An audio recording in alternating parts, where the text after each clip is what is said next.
तो काफी कड़ी तपस्या के बाद Hiranyakashipu manages to please Brahmadev when he says मेरे को अमर कर दो एंड ब्रह्मदेव कहते हैं ऐसे कैसे अमर कर दे भाई, laws of nature do not allow for absolute immortality. So Hiranyakashipu very cleverly crafted a conditional immortality, हर लूप होल को सील कर दे मस्त तरीके से, बिल्कुल वाटर टाइप तरीके से।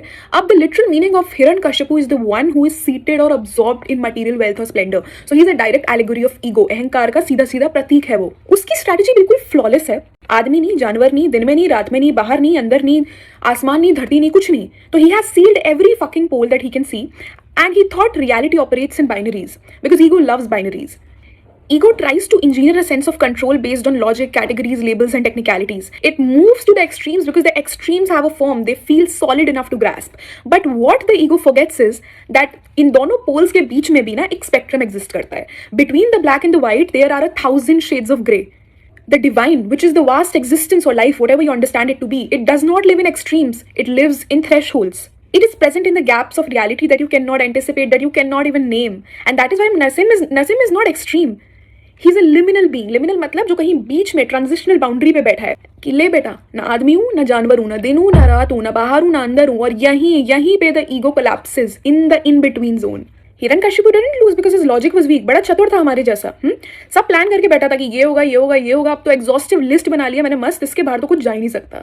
We think that if we master knowledge, if we master discipline, ideology, morality, success, identity and every other thing in the world, we can secure ourselves. ये मिल गया ना, फिर तो लाइफ सॉर्टेड, निर्वाण, मोक्ष, कोई टच करके दिखा दे मुझको। But the ego adapts to every extreme because look at the paradox.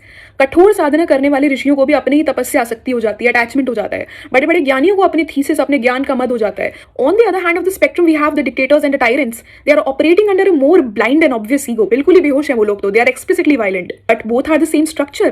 Excess control, excess assertion, excess certainty about the world. इसीलिए मध्यम मार्ग इतना जरूरी है जीवन में. फ्लूइड रहना जरूरी है. किसी भी rigid identity and the sense of ये तो मेरे को 100% पता है, इसको इवेड करना जरूरी है. Do not try to dominate reality because you cannot do it anyways without making a fool of yourself. Negotiate with it, integrate with it. Buddha चले थे राजपाट छोड़ के तपस्या करने, मरने को आ गए ना जब, तब समझ आया कि दोनों ईगो हैं अलग अलग कॉस्ट्यूम में. एक कहता है मैं दुनिया जीतूंगा, एक कहता है मैं खुद को जीतूंगा. When you allow ambiguity, when you sit in thresholds with an open attitude, ego has less to grip onto. When you do the opposite, कहीं ना कहीं loophole मिलेगा और वहीं टूटोगे तुम. Civilizations that cling to absolute certainties will fracture. Individuals who cannot tolerate ambiguity will suffer. Dictators who are clinging to total control will live in a constant terror of losing it. Because both ends of the spectrum are totalizing impulses. इसीलिए for this very reason, please stop looking at the world in binaries, in black and white.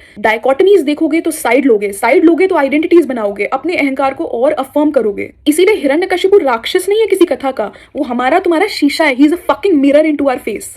Bye.